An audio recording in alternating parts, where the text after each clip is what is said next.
that's what he said, but it's to rattle people's cages. None of us who are rational want to hurt anybody else. Right. We always try to avoid the situation. We try to negotiate. We try to mitigate the confrontation. We try to do everything possible to avoid, using force or violence. But, when your life is threatened, it's either you or them. They are trying to kill you, and you are going to die unless you kill them. And at that point, survival instinct better kick in.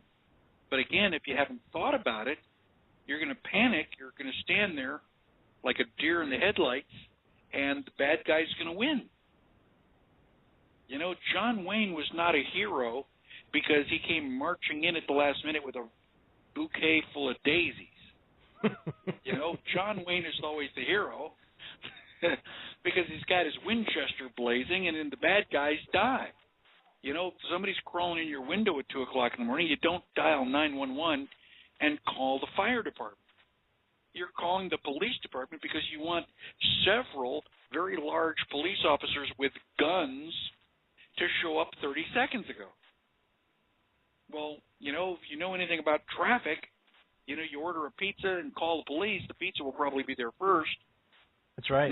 I'm not waiting for the police to show up and draw a chalk outline around my body. No, you're absolutely right. So you're absolutely right. I don't want to hurt anybody. I am a lover, not a fighter. I love to give people hugs. If I can negotiate with somebody, if I can deliberate and debate, I'm going to win because I'm smarter than most of the people who are challenging me.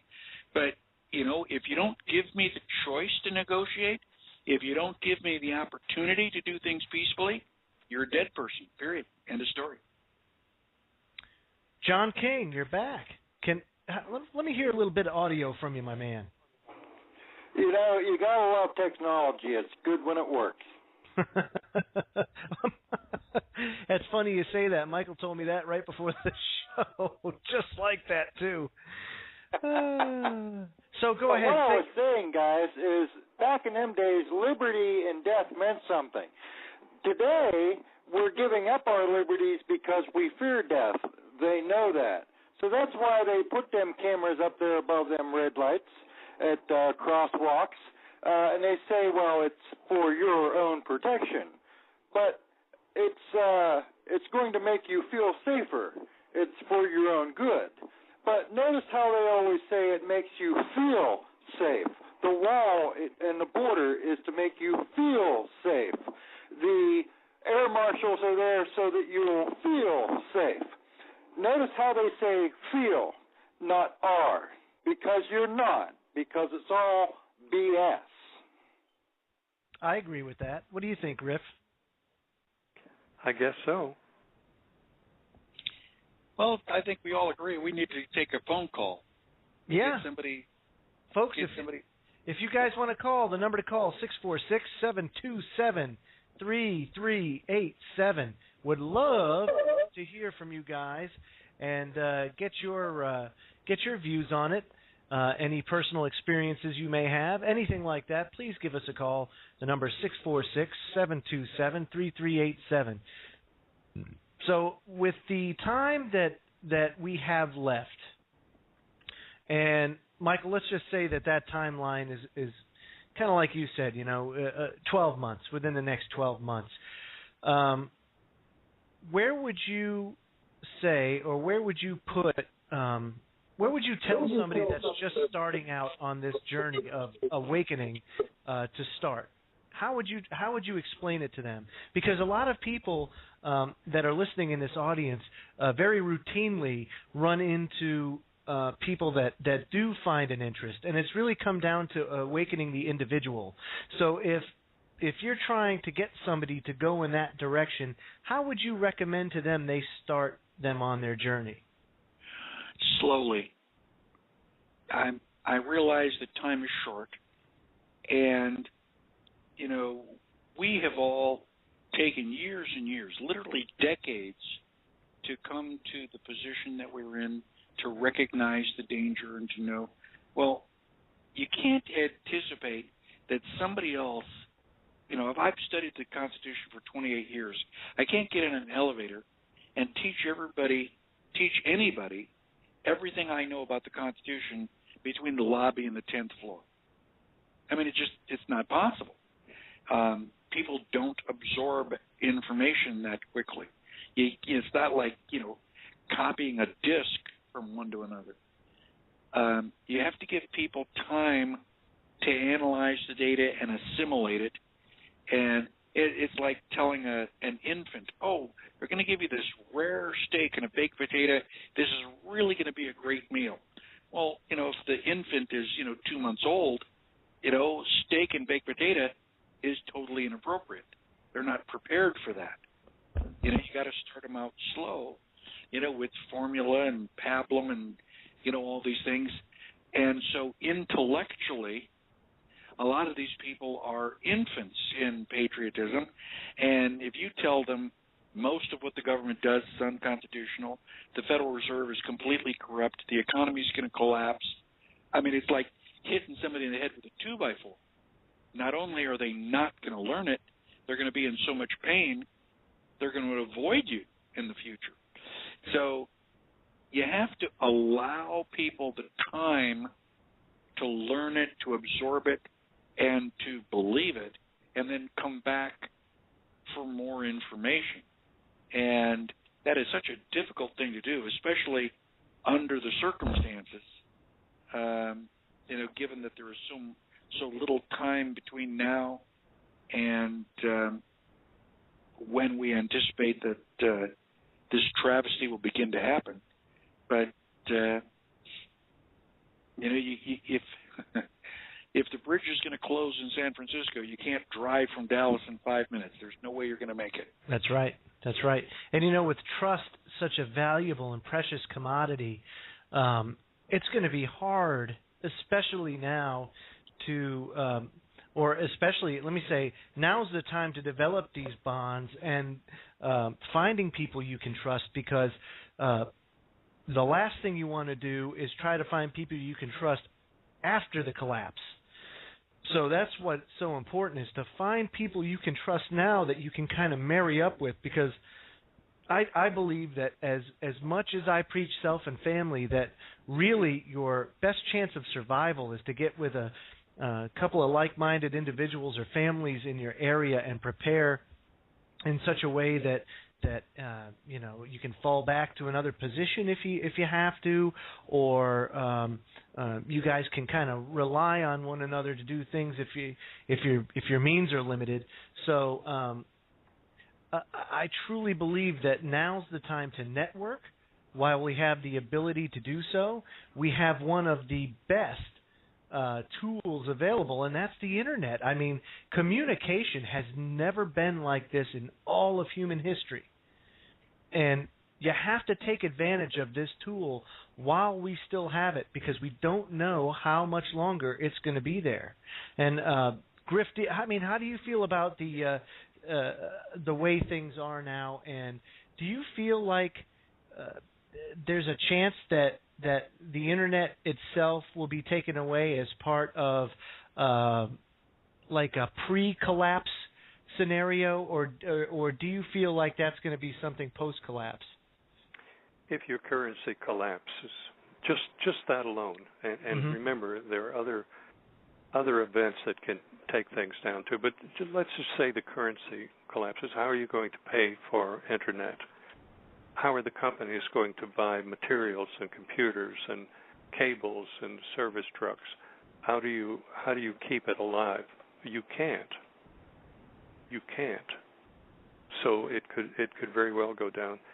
One thing that I haven't mentioned before, Joe, let me touch on it right here. Sure. The so-called chemtrail spraying was originally for the Navy program that I've talked about.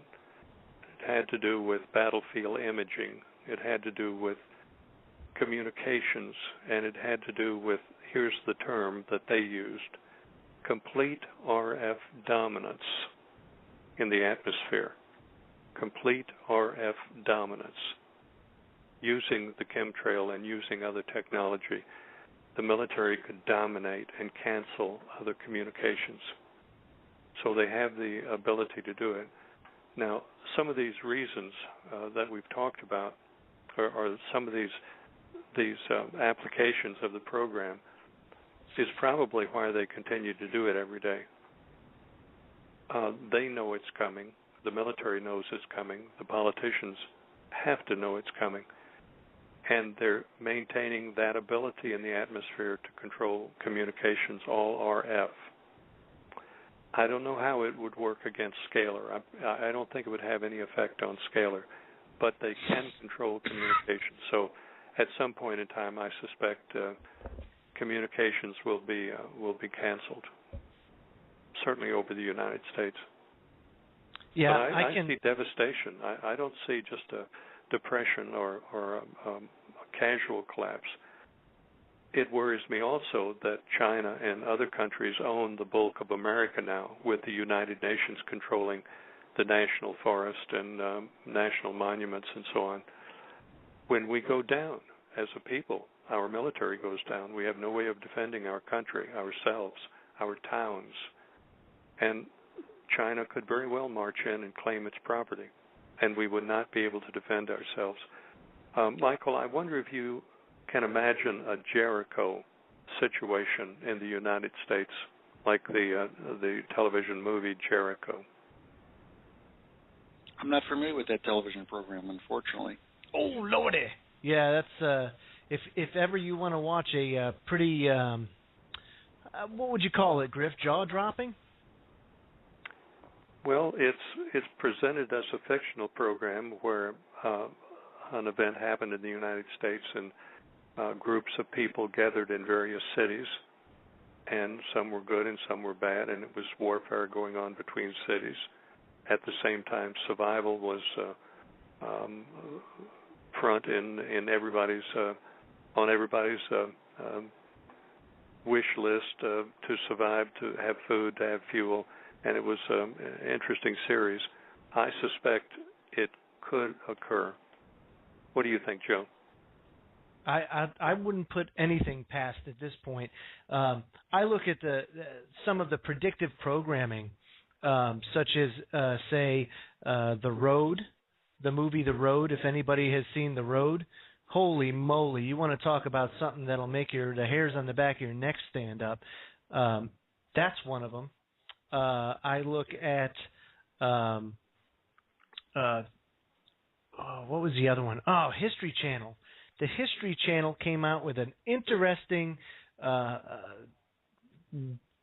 documentary, I guess you could call it, and it was all about the life after a collapse. And now this came out in February of 2010, this year. But isn't it interesting that we're seeing this influx of doomsday scenario, whether it be movies, documentaries? The guy, user Vorpalbite in the chat room, just brought up The Colony on the Discovery Channel. Isn't it interesting that we're seeing all of this stuff kind of rear up on television and everything else? And I wonder, Michael, do you think it's do you think there's any motive behind it? Do you think that that it could be to numb the people to seeing this stuff? What do you think? I don't get a memo from the State Department, so I really wouldn't know what their motive is. Mm-hmm. I think that it's probably more coincidence. I do think that having military in the airports after 9/11 was to desensitize the people. Almost every city has militarized its police force.